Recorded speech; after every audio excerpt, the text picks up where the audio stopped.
जय हिंद विद्यार्थी मित्रांनो, बघा आपल्याला एक प्रश्न विचारलेला स्कॉलरशिपला की राहुलने 58,500 रुपयांना घेतलेली मोटरसायकल 64,250 रुपयांना विकली, तर त्याला या व्यवहारात किती रुपये नफा अथवा तोटा झाला।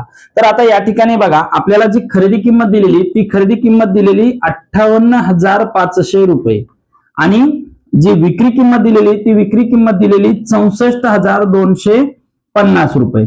अगोदर काय करायचं माहितीये का की या दोघांमधली कुठली किंमत जास्त आहे ते शोधून घ्यायचं। मग जर समजा विक्री किंमत जास्त असेल तर आपल्याला नफा होत असतो आणि खरेदी किंमत जर जास्त असेल तर आपल्याला तोटा होतो।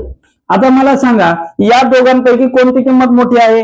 64,250 म्हणजेच आपली विक्री किंमत मोठी आहे आणि विक्री किंमत ज्यावेळेस मोठी होते त्यावेळेस त्या ठिकाणी आपल्याला काय मिळतो? नफा मिळत असतो किंवा नफा झालेला असतो। मग आता हा नफा नेमका किती झाला या प्रश्नाचं उत्तर शोधण्यासाठी आपण काय करू? नफा बरोबर विक्री किंमत वजा खरेदी किंमत या सूत्राचा वापर करू। म्हणजेच विक्री किंमतीमधून आपली खरेदी किंमत वजा करू म्हणजे आपल्याला जे उत्तर मिळेल ते असेल आपला नफा। मग आता विक्री किंमत किती आहे बघा बरं, 64,250 वजा 58,500। मग आता आपण यांची वजाबाकी करूयात। वजाबाकी करताना शून्यातून शून्य गेला शून्य, पाचातून शून्य गेला 5, आता दोनातून 5 जात नाही म्हणून आपण काय करू? याकडनं एक हातचा घेऊ, 12, 12 मधून 5 गेले 7, आता 3 8 जात नाही परत याकडनं हातचा घेऊ, 13 झाले, 13 मधून 8 गेले 5 आणि 5 5 गेले 0। म्हणजे तुमचं उत्तर काय राहिलं? 5,750 आणि काय झालेलं आहे?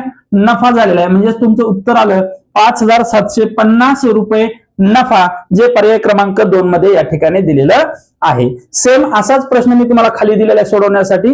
तो प्रश्न काय करायचा तुम्ही सोडवायचा आहे आणि त्याचं उत्तर काय येतंय हे तुम्ही मला कमेंट करून सांगायचंय। जय हिंद।